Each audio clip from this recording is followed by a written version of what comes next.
Well, before a court can hear any evidence, before a lawyer can make an argument, before a plaintiff can seek justice, a fundamental question must be answered. That question is one of power. Does this specific court have the legal authority to make a decision that affects the people and the companies before it? This power is called jurisdiction.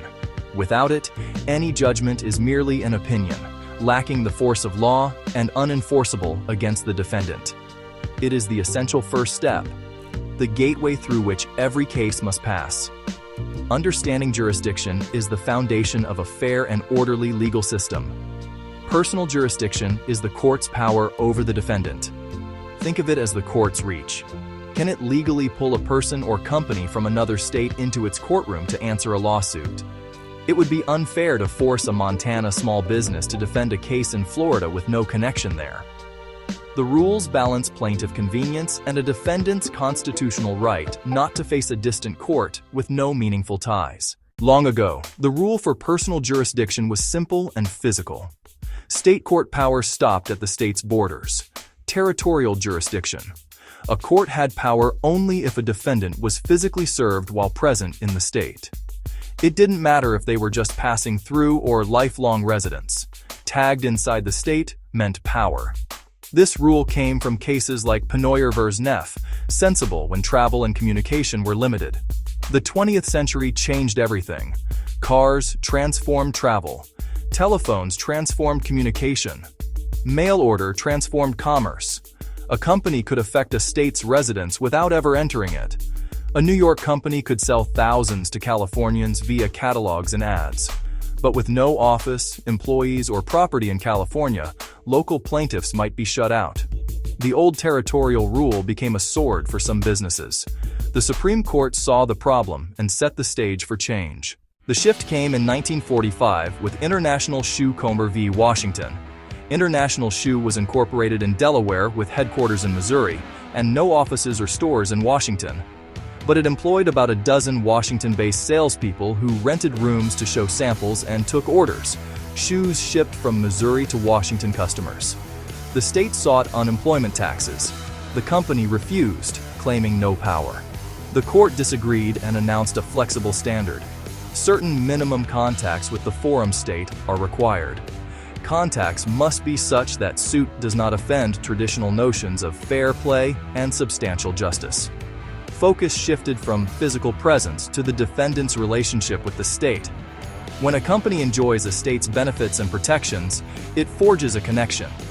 International Shoe systematically sold in Washington, benefiting from its economy, infrastructure, and legal system. Given those connections, it was fair to require the company to answer in Washington. The decision revolutionized civil procedure, replacing rigid borders with a fairness-based inquiry. Courts could reach defendants causing effects in the forum, even without setting foot there. The key question became, not, where is the defendant? But what has the defendant done to connect itself to this state? The era of minimum contacts had begun. Minimum contacts ask whether the defendant purposefully connected with the forum. The defendant must reach into the state, purposeful availment of its marketplace or laws. Random, accidental, or one-sided actions do not count.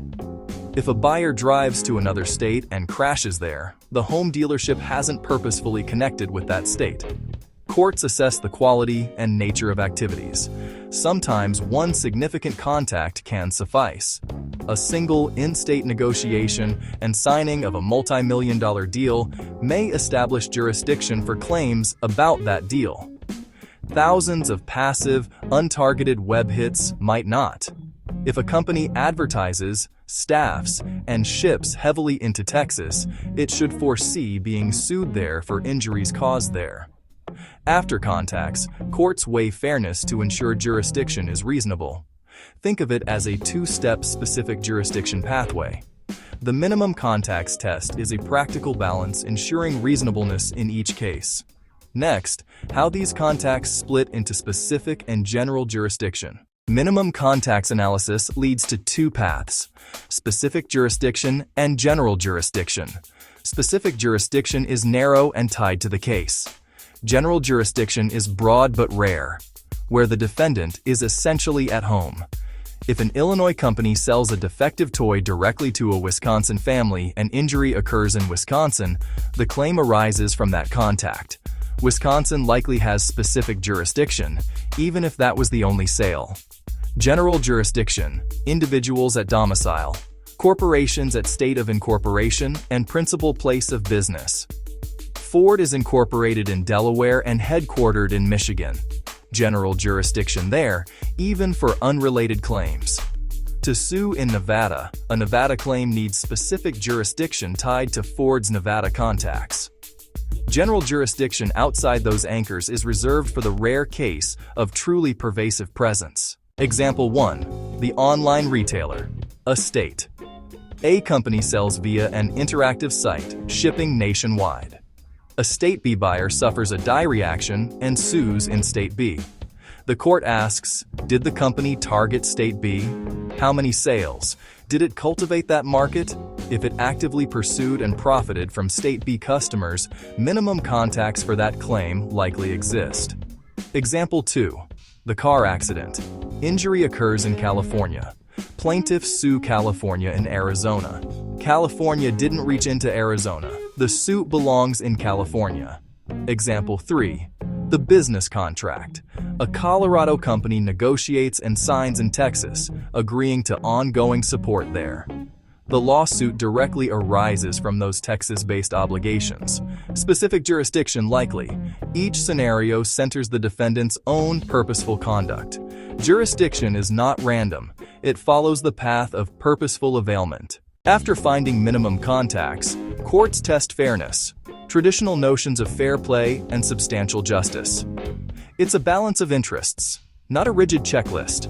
First, the burden on the defendant, travel, costs, resources. A small startup's burden differs from a multinational's. Second, the forum's interest in protecting residents and regulating its marketplace. Third, the plaintiff's interest in convenient, effective relief. Fourth, the interstate system's interest in efficient resolution and shared policy. Courts weigh these together to decide whether exercising power is fair. Specific jurisdiction requires both sufficient contacts and fairness. This two-step keeps the system both principled and practical. These concepts can feel abstract. Visual aids make them concrete. Turn doctrine into step-by-step diagrams. Start with the long-arm statute, then move to the Constitution. General asks if the defendant is at home. Specific asks contacts and fairness. Maps clarify who reached into which state. Color code, yellow for the rule, blue for purposeful availment, pink for fairness. Add margin notes to isolate the building blocks. These cues become mental shortcuts under pressure. Use flowcharts, maps, and highlights together to master analysis. We've moved from rigid territorial power to a flexible framework. Personal jurisdiction is about connection and fairness. Courts ask, did the defendant deliberately create a relationship with the state? The doctrine protects defendants from unfair forums and ensures plaintiffs can seek justice. Specific jurisdiction, contacts plus relatedness plus fairness. General at home. Summary. The quick test for minimum contacts. Purposeful availment. Did the defendant intentionally reach into the forum? Relatedness. Does the claim arise out of or relate to those contacts? Fairness factors. Burden on the defendant, the forum state's interest, and the plaintiff's interest in system efficiency. Always run the sequence: statute, type, contacts, fairness, decision. Master international SHU, and you'll analyze any personal jurisdiction problem with confidence.